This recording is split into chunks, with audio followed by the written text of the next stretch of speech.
So now let's talk about the large language model. अब ये large language model क्या होता है? ठीक, तो देखो, लार्ज लैंग्वेज मॉडल एक तरीके का आर्टिफिशियल इंटेलिजेंस है, एआई है एक तरीके का, ठीक, जो कि ट्रेन किया गया है बहुत सारे text to understand, summarize and generate human like content. अब ये लोग स्मार्ट तो लगते हैं, लेकिन they are essentially highly advanced statistical prediction engines. ठीक है, statistical prediction engines, right? This is the thing that they are. अब हम लोग आगे देखते हैं कि इसके कोर कॉन्सेप्ट्स क्या हैं। लार्ज लैंग्वेज मॉडल जो है, इसके दो दो कैरेक्टरिस्टिक है, हम लोग को सबसे पहले ध्यान में रखना पड़ेगा।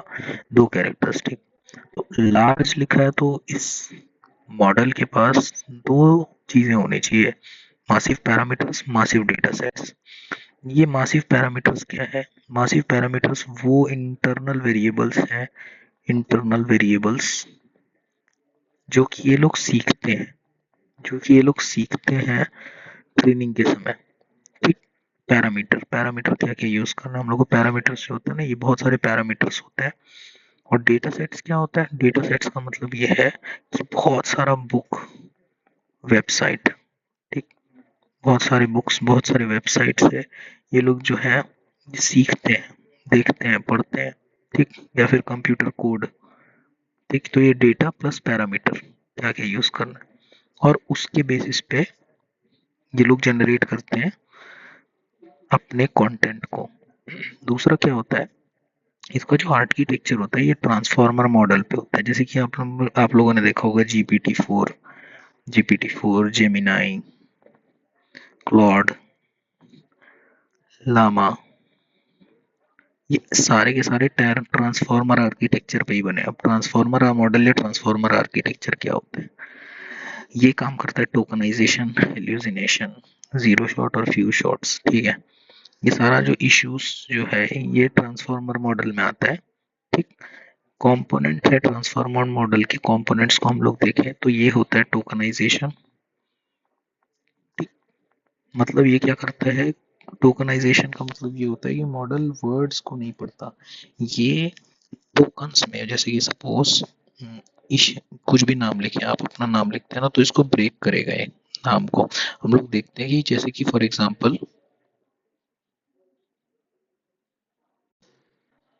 तो ये जो कॉन्सेप्ट है टोकनाइजेशन, एम्बेडिंग और सेल्फ अटेंशन का, ये क्या है? टोकनाइजेशन, एम्बेडिंग और सेल्फ अटेंशन। जैसे कि टोकनाइजेशन क्या किया, ये क्या करता है, जो भी वर्ड्स रहते हैं उनको ब्रेक करता है। जैसे टोकनाइजेशन में संस्कृत, ठीक, इसको ये छोट शॉर्ट शॉर्ट वर्ड्स में ब्रेक कर देगा, सैन प्लस स्कृत।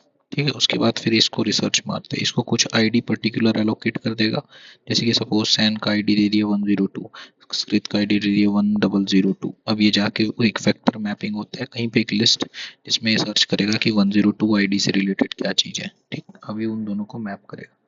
दूसरा फिर क्या करता है, जैसे थीसॉरस मैप होते हैं। ठीक है, एम्बेडिंग्स में क्या होता है, जैसे कि सपोज अगर मंदिर लिखा है किसी ने, तो मंदिर अगर लिखा है किसी ने, तो ये क्या करता है, मंदिर एंड टेम्पल, ये दोनों के दोनों सेम ही चीज होते हैं, मंदिर भी वही है, टेम्पल भी वही है। ठीक है, they belong in the same location. ठीक है, तो ये जो मंदिर लिखा है या थीसॉरस लिखा है ना, तो ये क्या करेगा, एक मंदिर या टेम्पल लिखा है तो एक थीसॉरस मैप बोल सकते हैं इसको। ठीक, समझेगा कि ये है क्या। उसके बाद आता है सेल्फ अटेंशन, ये सबसे इंपॉर्टेंट है, सेल्फ अटेंशन, एम्बेडिंग।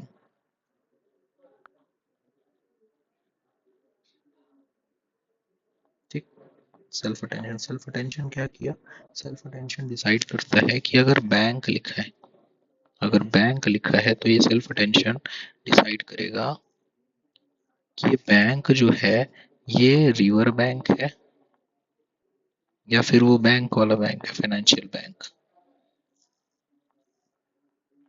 राइट? अगर मैं सपोज, अगर एआई के अंदर में सेल्फ अटेंशन नहीं रहा, तो मैं अगर बैंक लिखूंगा ना, और मैं अगर सोच रहा हूँ कि रिवर बैंक के बारे में बताया, तो ये मेरे को फाइनेंशियल बैंक के बारे में बता देगा। अगर आप जेमिनी या चैट जीपीटी में बैंक लिखोगे, है ना, तो ये सब चीज़ बता देगा क्या क्या टाइप के बैंक होते हैं, रिवर बैंक के बारे में जानना है, फाइनेंशियल बैंक के बारे में जानना है, तो थोड़ा आगे पीछे का कॉन्टेक्स्ट और देना होता है हम लोगों को। ठीक है, उस तरीके से काम करता है ये चीज़।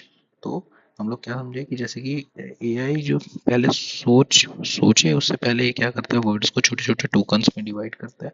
उसके बाद फिर ये देखता है कि जो भी मीनिंग है, मीनिंग क्या है इस पर्टिकुलर आइडिया नंबर्स का, ठीक।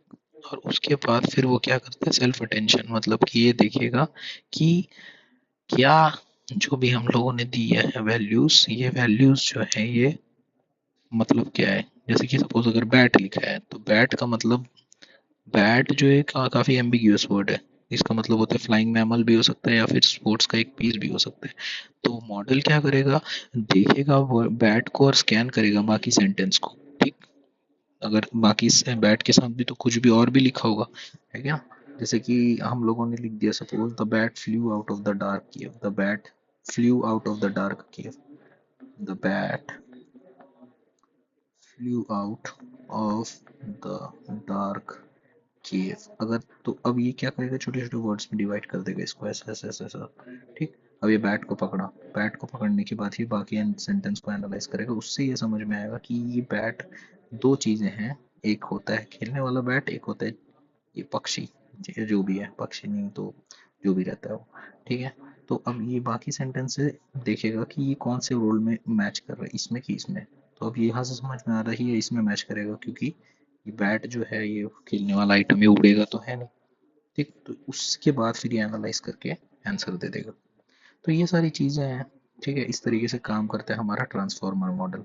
अब हम लोग को ये देखना है कि क्या क्या प्रॉब्लम्स आ सकते हैं। जैसे कि एग्जांपल्स, हम लोग जैसे कि अभी हम लोगों ने देखा भाषिनी और ये वाला पोर्टल जो देखा एआई का, है ना, कि क्या क्या इश्यूज आ रहे हैं।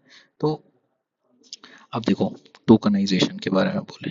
टोकनाइजेशन में क्या होता है, टोकनाइजेशन ब्रेक कर रहे हैं चीजों को, ठीक है। तो अब जैसे कि कुछ कुछ संस्कृत के वर्ड्स हैं, संस्कृत के वर्ड्स हैं, ठीक। तो ये संस्कृत के वर्ड्स जो है दे आर ऑफन कंबाइंड, ठीक। अब अगर टोकनाइजेशन को ट्रेन नहीं किया गया है ना अच्छे तरीके से, उसको वो करने के लिए, बताने के लिए संस्कृत को, ठीक है, टोकनाइज हम लोग अगर पर्टिकुलर मॉडल को ट्रेन नहीं किए हैं कि संस्कृत को किस तरीके से वो अलग अलग कर सके, तो फिर वो समझ ही नहीं पाएगा कि क्या बोलेगा। जैसे कि मैं बताया ना, टोकनाइज करता है वो वर्ड को छोटे छोटे पार्ट्स में डिवाइड करता है। तो दिस कैन बी सेटबैक। उसके बाद आता है हेल्यूसिनेशन। यहाँ पे जो मैंने लिखा हुआ है ये tokenization, this is the hallucination. तो यहाँ पे संस्कृत वर्ड का अगर सही तरीके से हम लोगों ने ट्रेन नहीं किया तो प्रॉब्लम में फंस सकते हैं। हेल्यूसिनेशन का मतलब ये हो गया कि अगर कोई मॉडल जनरेट करता है फैक्चुअली इनकरेक्ट इन्फो अगर जनरेट कर देता है, ठीक। तो वो क्या करता है कि इतना लॉजिकल साउंड करता है ना वो चीज कि हम लोगों को समझ में नहीं आता। जैसे कि अगर मैं एआई को पूछता हूँ was the lead architect of Konark sun temple, ठीक। एक एक सन टेम्पल है, कोणार्क सन टेम्पल, इसका लीड आर्किटेक्ट कौन है, तो वो कॉन्फिडेंटली कोई एक फिक्स, जो किसी फिक्शन में होगा ना, ठीक, उसको जाके वो रीड करेगा और उसको कॉन्टेम्पररी आर्किटेक्ट से मैच करके वो कुछ भी दे देगा, ठीक। अब रिस्क क्या है इस चीज का, कि ज्ञान भारतम मिशन जो है, ठीक, ज्ञान भारतम मिशन में अगर एआई हेल्यूसिनेट कर गया, ठीक, जो कि 1000 साल, है ना, 1000 साल ओल्ड मैन्यूस्क्रिप्ट को ट्रांसलेट करेगा, और अगर वो हेल्यूसिनेट कर गया, क्योंकि हमारे पास कोई एविडेंस नहीं है ना, तो फिर हिस्टोरिकल मिस इन्फॉर्मेशन हो सकता है। क्लियर है ये चीज। दूसरा आता है फिर zero shot versus few shot learning. Zero shot versus few shot का मतलब कि क्या होता है, जीरो शॉट का मतलब होता है know example, okay, know example. अब नो एग्जाम्पल क्या है, जैसे कि मैं कोई भील का एक कोई फ्रेज होगा, उसको अगर मैं बोला कि इसको ट्रांसलेट करो हिंदी में।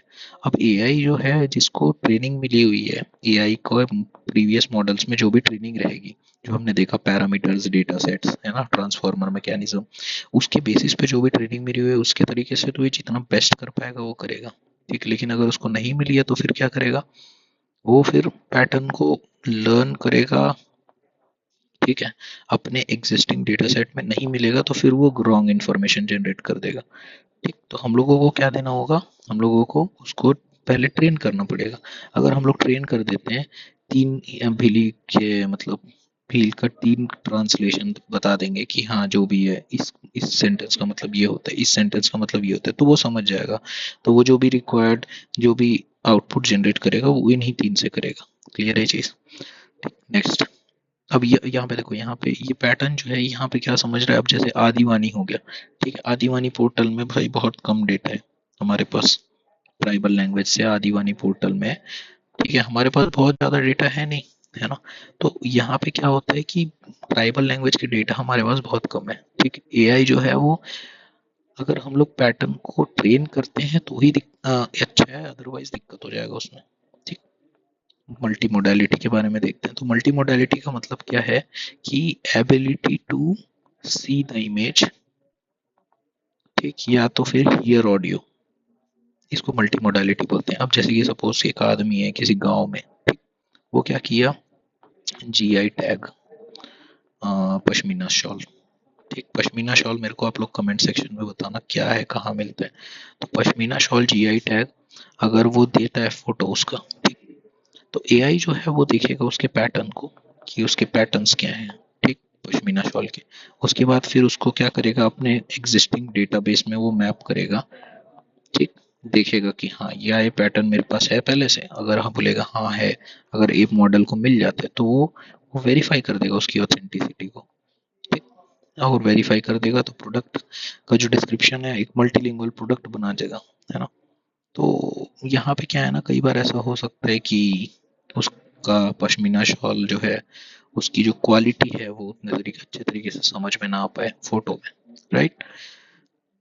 उसके बाद तीसरा क्या है, फाइन ट्यूनिंग, ठीक। अब फाइन ट्यूनिंग में क्या है, जैसे कि टोकनाइजेशन हमने देखा, मल्टी मोडालिटी देखा, अब आता है फाइन ट्यूनिंग। एक और चैलेंज आ गया फाइन ट्यूनिंग का। फाइन ट्यूनिंग क्या कर रहे हैं एआई, एक जनरल एआई को एक स्पेशलाइज्ड एआई बना रहे हैं, क्लियर है चीज, जनरल एआई को ट्रेन कर रहे हैं स्पेशलिस्ट बनाने में, इसको फाइन ट्यूनिंग करना बोलते हैं। जैसे कोई एक एमबीबीएस स्टूडेंट है, ठीक है, इसको स्पेशलाइज करना है कार्डियोलॉजिस्ट बनाने में, ठीक।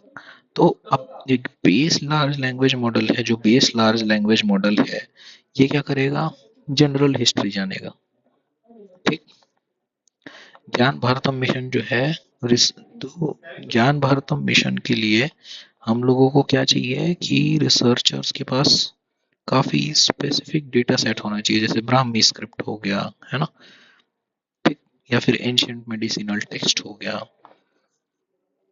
तो एआई जो है वो अगर उसको यहाँ से एक जनरल हिस्ट्री से इस चीज के लिए आना है तो हम लोगों को, हमारे जो रिसर्चर्स हैं उनको काफी फाइन ट्यून करना पड़ेगा, बीच में डेटा ये सारी चीजों को डालना पड़ेगा, तब जाके बनेगा हमारा AI. So this is large language model all about. और इसके बाहर का मेरे को नहीं लगता कि यूपीएससी में क्वेश्चन पूछ सकते हैं, बहुत डीप बता दिया आपको मैंने।